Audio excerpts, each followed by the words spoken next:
that was the prayer before the sermon. Apparently, soccer is over. We do make an entrance, don't we, Tardis? Just want to say very briefly, I said it in a somewhat jocular way before, about Bethany doing the service last week. I really do. And Jane, it really is terrific to be able to go on vacation, and Jane's been doing the Vivalis services, though still officially on vacation. I'm going to be doing one this week. The kids have been saying, when do we get to go to Vivalis? Do we get to go to Vivalis before we have to go back to school? Probably the whole Tardy clan will be there. I don't know if you'll be there, Beth. It's really great to be able to go on vacation and not worry that things will be done and taken care of. Also, to sit in the back row, because I got to do it, sit in the back row last Sunday and listen to Bethany's sermon. I thought it was great, and I will say this, I hope it doesn't sound cynical, but I think probably that was one of the best sermons on the West Island last week. It was obviously very well put together for those of you that heard it, and very thought-provoking, and I really do appreciate that. Is the text available, or is it on YouTube? It is on YouTube for those who want to see it. That's great. Again, thank you for that. This past week, Tardy family was camping up at the Voyageur. So for those of you that are going to ask me after the service, what did you do to your face? Well, what happened was I had an altercation with a leaf in Voyageur Parks. The leaves grow about that thick, and I tripped over a leaf. Either that or an ant stuck out its leg and tripped me and just landed on some paving stones. But hey, so such is my life with MS. Enough of that. It was interesting to get away, because one of the things that I do, unlike most of the rest of my family who take electronics with them everywhere, the kids have their DVD players and their PSPs and Merv rings her Samsung thing, what's it called? I do my best to try and avoid electronics. I don't want to listen to the news. Though I regretted somewhat not being up to date on what was happening in the Olympics, because I do enjoy watching the Olympics. It's one of the things to do. And so we got back on Friday, and inevitably there was a little bit of a catch-up that had to be done. I had an idea of what I was going to preach on this Sunday several weeks ago, but it was very kind and generous of the news to cooperate with my sermon theme. And my sermon theme, frankly, is about cynicism. And I'm going to give you 3 reasons for why I say that. One of them is a part A and a part B. That, of course, will have to do with the Olympics. But while we were away, 3 interesting things happened. When we came back from Voyageur Park on Friday, gas had gone from 134 when we left to 144 now. And whenever I see gas spike like that, Ontario is about 10 cents cheaper, as we all know. The States, they give it to you for free. Well, that's a bit of an exaggeration, but it just drives me nuts. That just coincidentally, Petrocan and Ultramar and all the rest of them can just coincidentally at the same time feel an economic urge to raise gas prices to exactly the same level. And I remember a long time ago having a discussion with one of my friends. His name was Peter Reichman. And Peter Reichman was a director for Air Canada during the big days of Air Canada. And every now and then he'd be involved in fuel negotiations, because his job was to buy and sell fuel for Air Canada. And sometimes he'd sit down with government people, and frankly, sometimes we'd done the Riot Act. Sometimes sitting down with the big oil people who obviously would want Air Canada/Delta as a client. Peter would tell me the most amazing stories, usually over a bottle of extremely expensive wine that he was charging to the company. I remember one time sitting down at a place called Les Halles. Any of you know Les Halles? I've been there twice. Once, and I looked at the price of the bottle of wine, $340. And it's sort of like, in a world where 35,000 children die of starvation each day, it struck me as a rather odd thing. But anyway, Peter and I were sitting there, we were talking about this, and I was trying to get from him about his job and how he feels about it and all the rest of it. And he would tell me some really funny stories, because in his position as the one who was buying the fuel, he was in the power seat, of course. And he said, it's really great. We all gather in a room, and it's very elaborate, sort of boardroom type context. And he says, there are the representatives of the oil companies, with one antitrust lawyer on one side, and another antitrust lawyer on another side. And we begin to have our discussions. And so they talk about, the fuel and consumption and rates of consumption and prices based on rate of consumption as well as absolute consumption law, and the negotiation goes on. And every now and then an antitrust lawyer will in the ear of the representative, and he'll say, excuse me, I misspoke, I should have said, and then a little while later another antitrust lawyer will, excuse me, I'd like to retract what I just said because I made an error in my calculation or whatever. And so it would go on, and it was really quite an exercise in cynicism from Peter's point of view. And then he says, and the reason why I said Les Halles before is because this story hinges on a restaurant deal at Les Halles, is that after the meeting's over, we would all go to Les Halles and sit down, and then the real meeting would take place. No antitrust lawyers, just the representatives from the company and him, and then the real meeting would take place. And that's where the deals were made. Not in the boardroom when everything was on the record. But of course, all that happens, all that we hear about is what happens on the record. Collusion has a very specific legal definition. And as we know, recently in Ontario, there was one of those Ultimar, I think it was, I'm maybe mistaken, I think it was Ultimar, was fined a rather significant amount of money because through investigative means it was discovered that they were actually telephoning each other about the cost of fuel. That's collusion.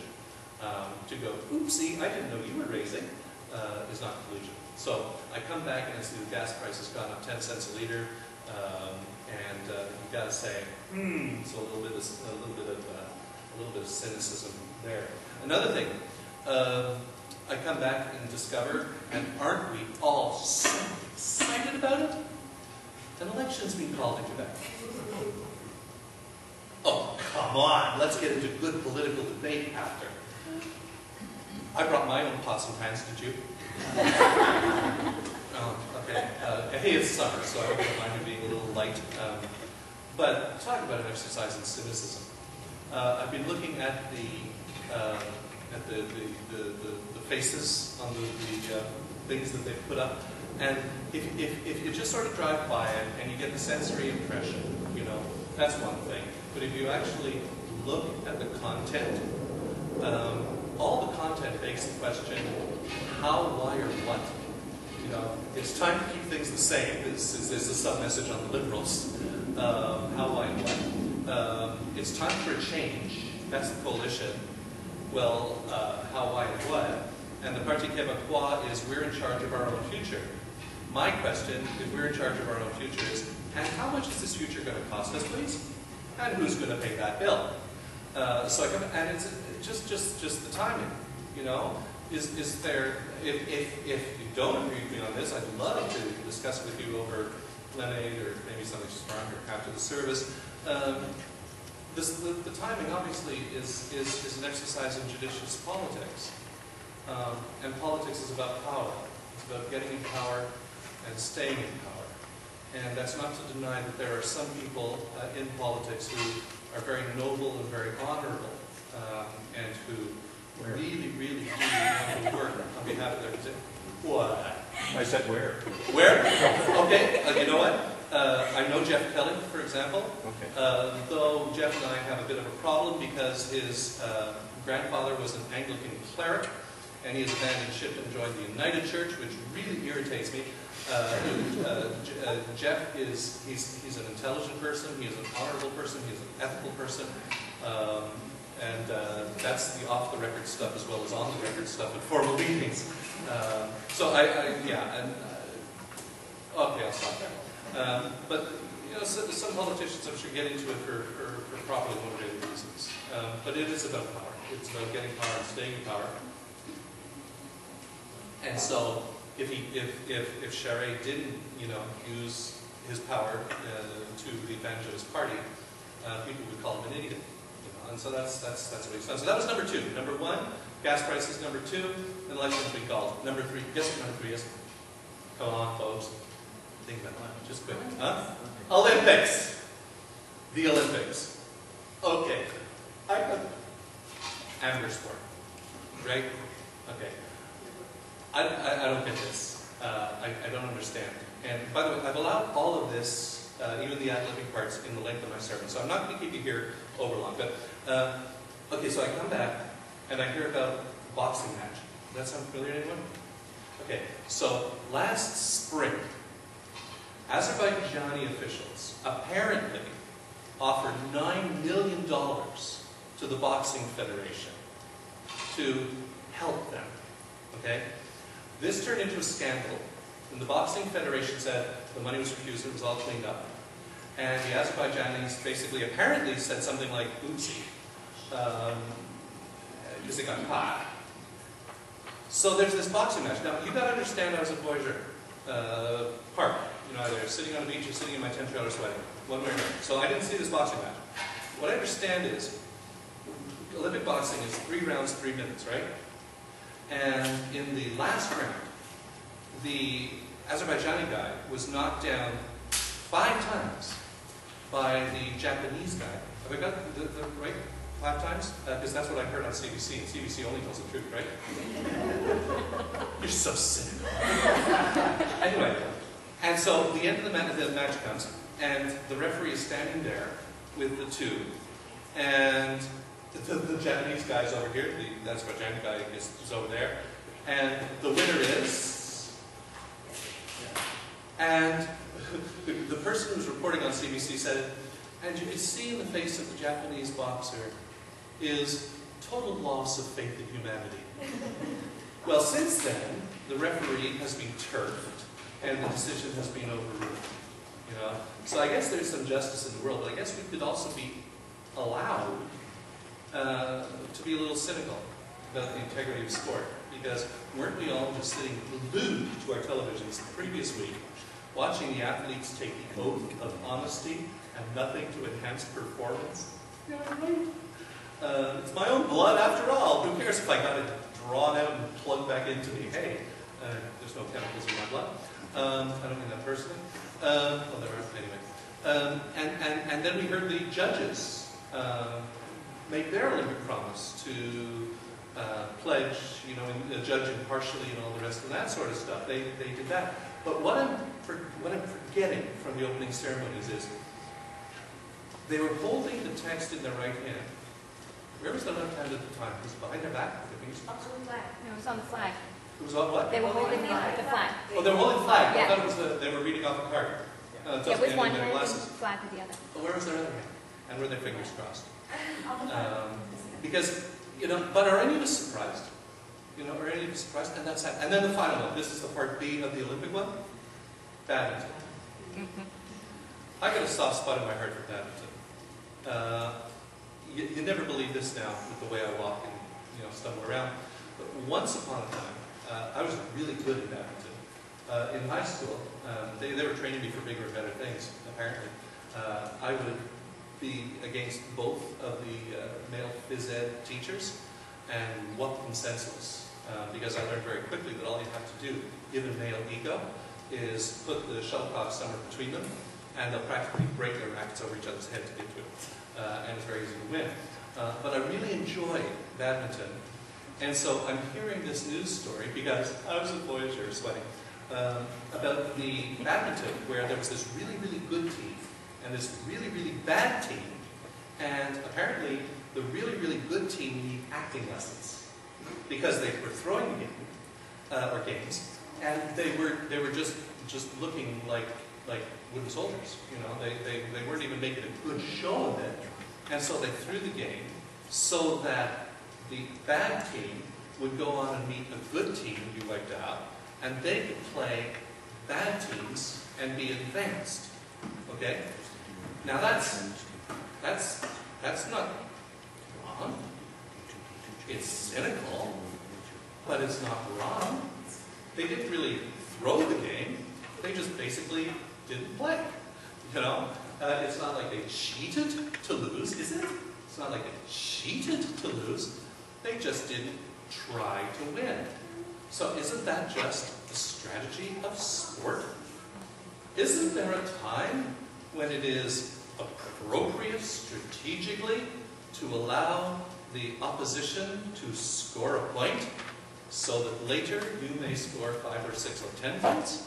Isn't that just strategic? Well, no, it's not, because it's about throwing the game. And so, I come back and listen to these stories, and I hope I haven't been too boring or tedious about it, but thinking, it truly is easy to be cynical in this world of ours. Cynical about politics, a lot of justification for that. Cynical about business, industry, about money, and who owns it, who makes it, who has it. None of you would, I think, argue if I were to say, you know, the oil companies aren't in the business of giving us a fair shake on the price of gas. They're in the business of making money. So really, what's wrong with their strategy? I believe there's people in Sherry's government who are sincerely committed to good governance and appropriate governance.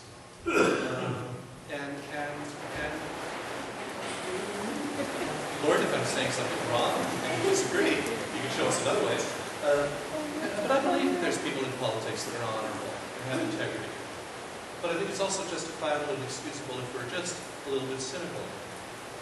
And watching the Olympics, though I thought the opening ceremonies were spectacular, and I've enjoyed watching some of the cycling and a couple of the other events, and you know, Canada's national bouncer winning gold. That was kind of cool. But it's somewhat understandable to be cynical about that too. But here's the question.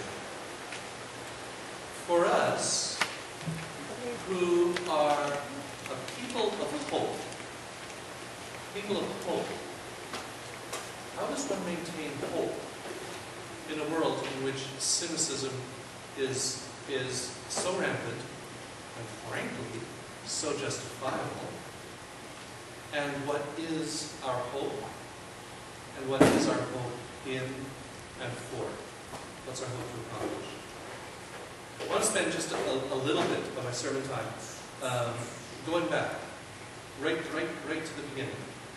We didn't hear it in the reading today, though I was tempted actually to get Art to do it. Let's go back to the very beginning of the book of Genesis, and that incredible image, and however you visualize it in your brain, there's nothing. There's nothing. And then out of nothing, those words, let there be light. You know? And creation, reality is born in all its cosmic splendor and all its magnificence and all its hugeness and all its unbelievably smallness as well. And in the incredible glory of that moment, hope is born.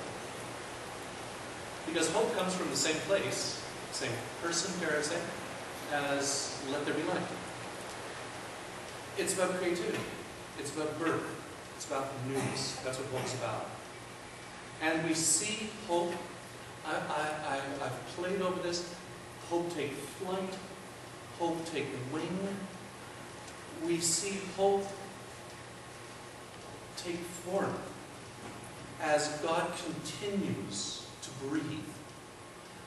Breath, wind, and spirit. Same word in Hebrew and Greek, right? Ruach and pneumos.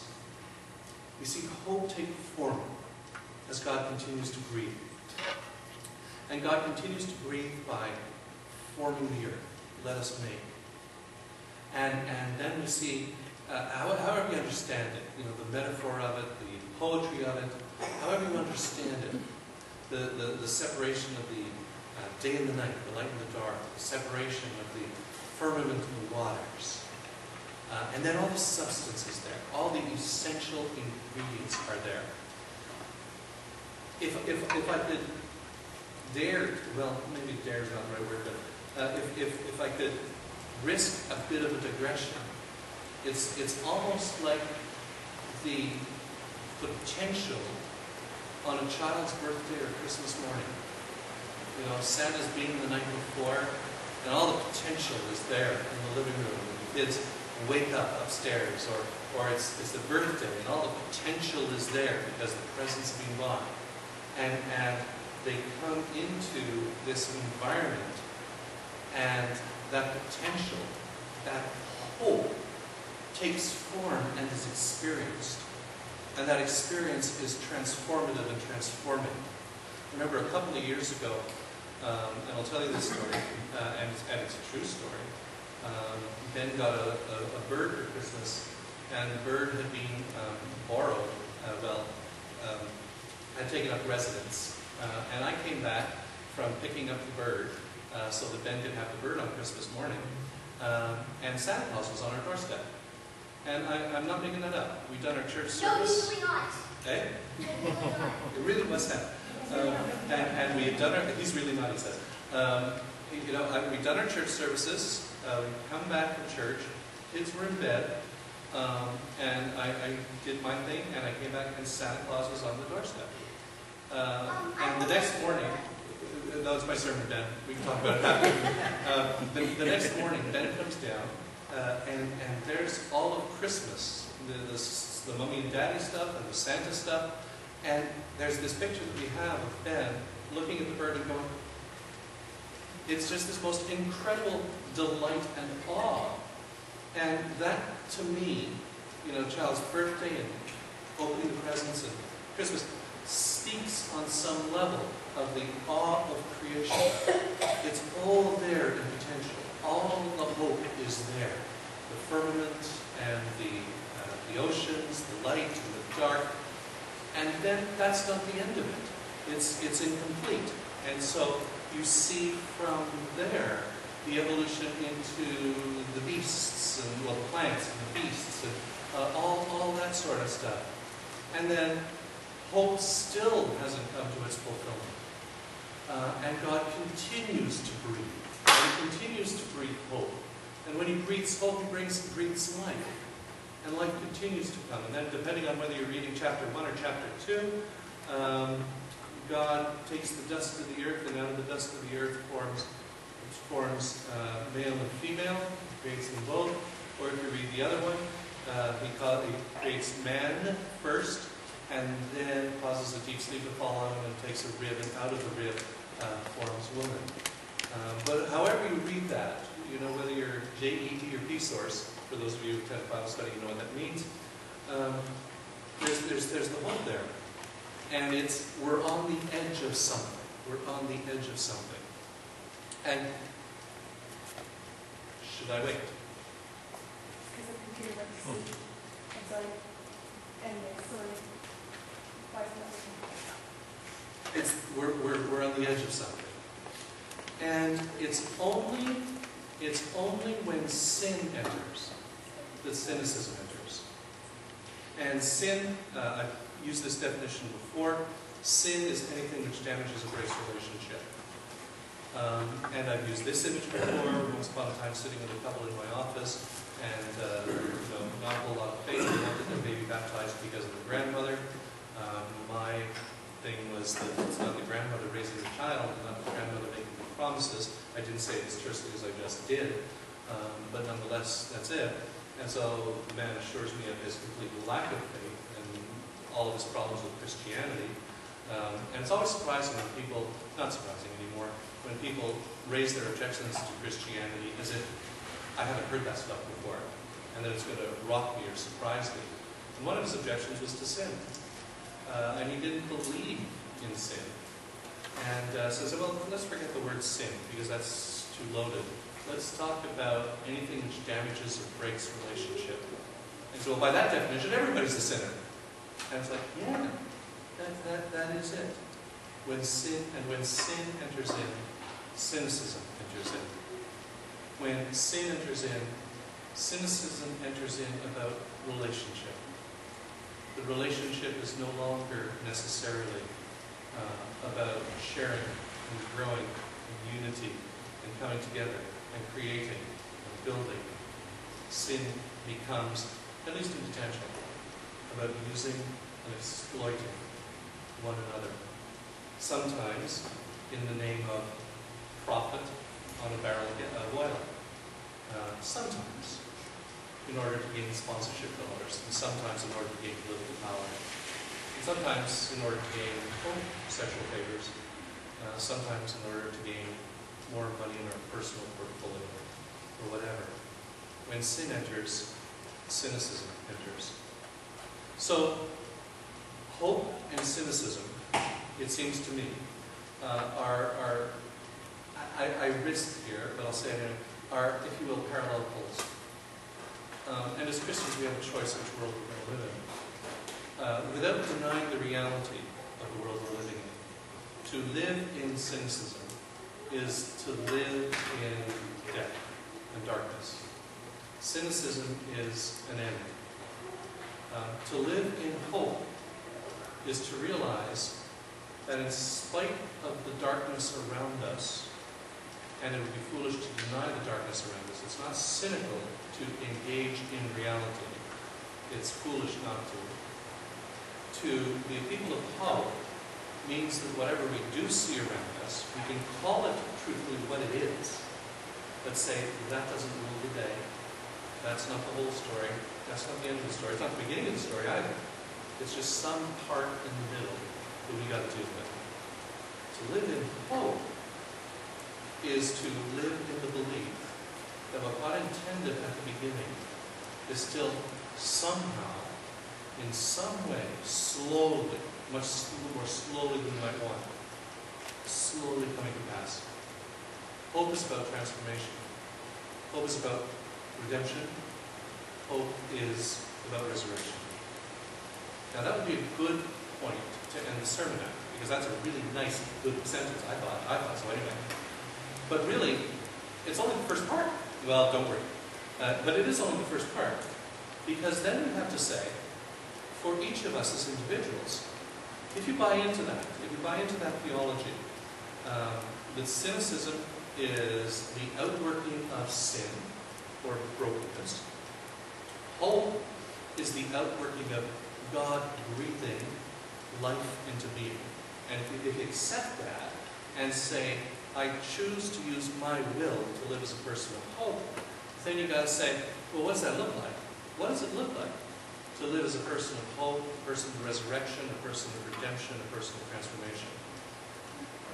And I think, again, we can go, I shouldn't say think. Why have I started saying think? I shouldn't say think. I don't think. I believe that we can again go back to the book of Genesis to find some really specific and concrete answers to that question. What does hope look like when it's framed in reality? And here's an image that I'd like to share and ask you to consider and contemplate. After creation has been born, after the universe and the world and all the separation of this and that and this, and creation of plants and animals and all the rest of it, there's this marvelous image.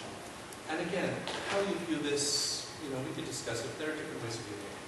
There's this marvelous image of God and Adam, God and his humanity, sitting down together in the garden, the perfection of it all. And the animals walk by, the beasts and the animals all walk by. And together, God and Adam name them. They give them their name.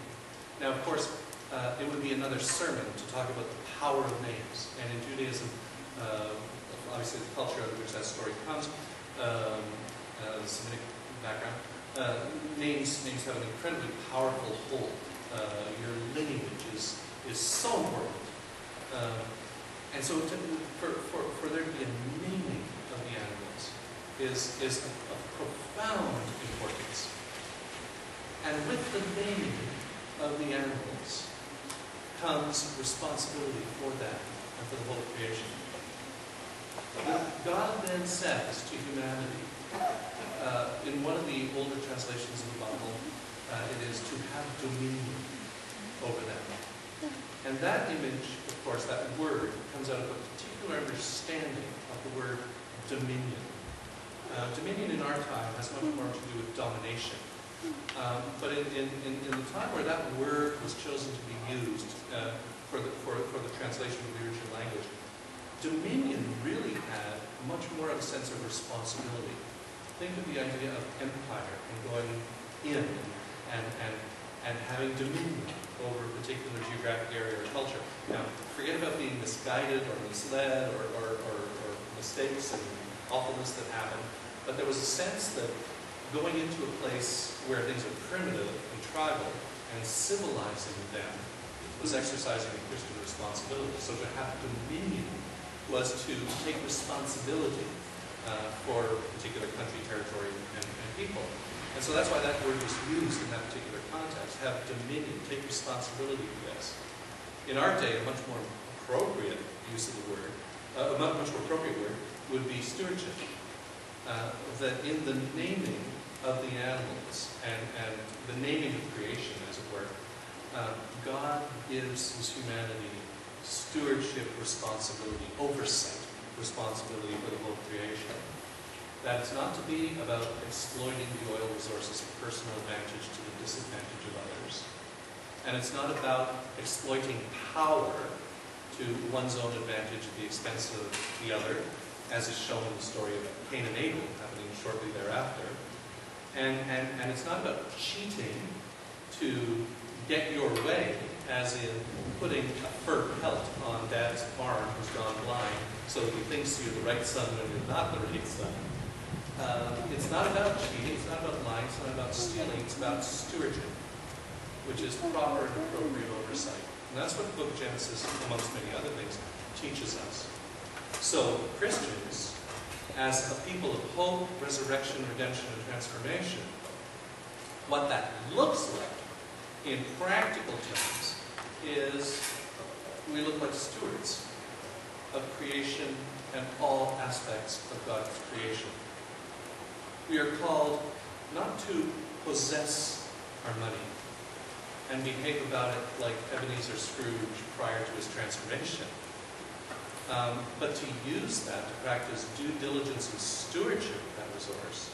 Yeah, for our benefit and for the benefit of our families and those who we love, but for the benefit of all as well. We are not called to surround ourselves with antitrust lawyers to whisper in our ears not what the truth is and what the right is, but how we can get away with doing the wrong and not get caught and sentenced to jail for it. We're not called to be like that. We're called to practice honesty and trustworthiness and to build trust. We're not called to cheat in sports or cheat in corporate affairs or cheat in daily life for the sake of our own self-aggrandizement, personal aggrandizement, or personal advantage. We're called to be servants of all, even as our Lord is a servant. So, what does hope look like when it takes substance and form? It looks like a steward. And now we move from the Old Testament right up to the New Testament. What does a steward look like? A steward is a person of humility. A steward doesn't look to their own personal advantage first. A steward serves. And so, I believe, amongst many other things, the question that God would ask us today is, as a people of hope, as opposed to a people of cynicism, as a people of hope, a people of resurrection, redemption, transformation, as people commanded by God to be stewards of his creation and all of the resources and all of everything of creation, as a people of his resurrection, as a people of his resurrection, we are to be stewards and servants of his humanity.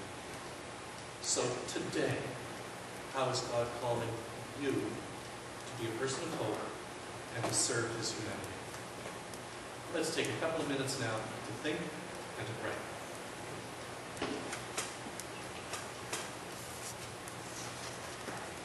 God, we thank you that even in the midst of a rather cynical age, and with some justification, we can still be your people of hope. That your Spirit is there, still breathing life, still breathing hope, joy, love, peace, all the fruit of the Spirit.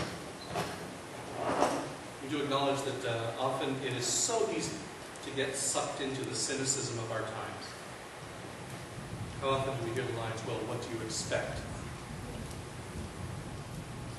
But in the reality of the circumstances in which we find ourselves living, we ask that your Spirit enkindle in us, bring to life your Spirit within us, so that we can be a people of hope, proper stewards and servants of your humanity. We offer to you the resources that you've entrusted to our care, our money, our intellect, our emotions, friendships, family, the resources of the earth, all that we have and all that we are.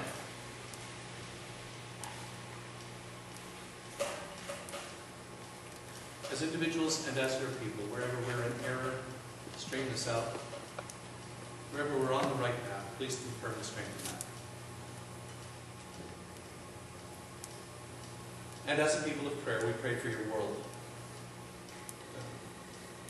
Again, not quite sure how to pray for it. This whole thing with the Olympics and the election in the fall, and gas prices, it's about relationships, power, and money. So we pray to those things, relationships, power, and money.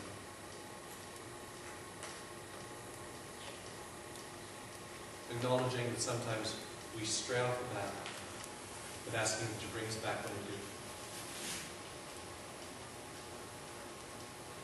Father, these prayers, all the prayers of our hearts, are concerned for your world, its people. We offer to you in Jesus' name. Amen.